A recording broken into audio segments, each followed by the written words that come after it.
পরিচয় আমাদের অভ্যুত্থানের সহযোদ্ধা এই পর্যায়ে বক্তব্য রাখার জন্য অনুরোধ করছি মোহাম্মদ নাহিদ ইসলামকে।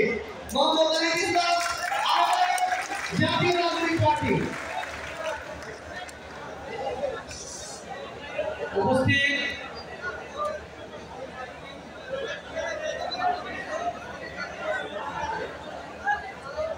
আমার সামনে সমবেত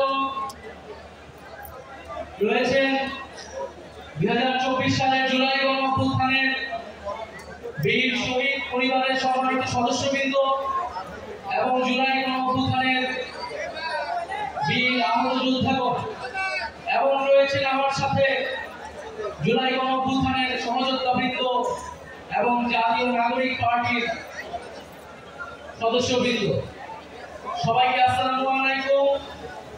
আমার আন্তরিক সালাম এবং শুভেচ্ছা জানাই। আজকে এই ইফতার মাহফিলে আমরা সকলে একসাথে এখানে সমবেত হতে পেরেছি, এটার জন্য আল্লাহর কাছে অশেষ শুকরিয়া।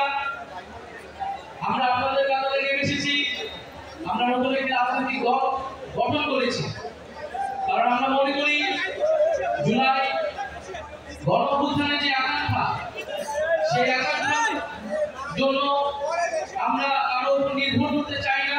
সেই আকাঙ্ক্ষা বাস্তবায়নে আমরা নিজেরাই মাঠে নেমে সেই দাবি বাস্তবায়ন করতে চাই। আজকে আমার পরবর্তী বক্তাগণ কথা বললেন, শহীদ পরিবারের সদস্য বৃন্দ এবং আহতরা কথা বললেন। সবার কথা থেকে আমরা স্পষ্ট হয়েছি যে আমাদের এই মুহূর্তের জরুরি দাবিটা কি।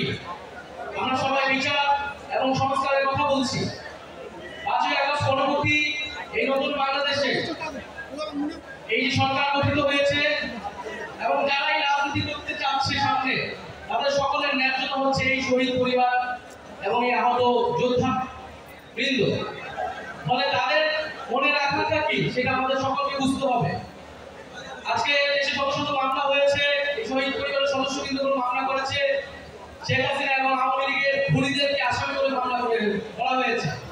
যদি এর বিচার ছাড়াই আরেকটি সরকার চলে আসে, তাহলে কি নিশ্চয়তা আছে যে আওয়ামী লীগকে আবার পুনর্বাসিত করা হবে না এই বাংলাদেশে? ফলে অবশ্যই বাংলাদেশের রাজনৈতিক দলগুলোকে, সরকারকে পরিষ্কার করতে হবে আওয়ামী লীগের ফয়সালা কি হবে। আমরা মনে করি 5ই আগস্ট বাংলাদেশের জনগণ আওয়ামী লীগের বিরুদ্ধে রায় দিয়ে দিয়েছে।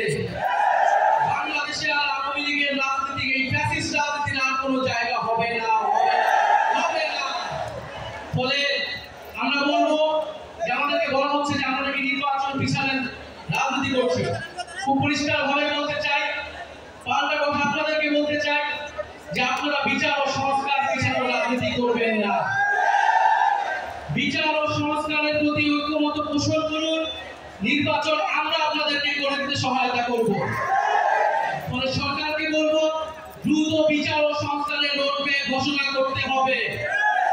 কতদিনের মধ্যে কোন প্রক্রিয়ায় আমরা দৃশ্যমান বিচার কার্যক্রম দেখতে পারবো এবং দৃশ্যমান সংস্কার আমরা বাস্তবায়ন করতে পারবো, সেটা সুস্পষ্ট রোডম্যাপ অবিলম্বে ঘোষণা করতে হবে।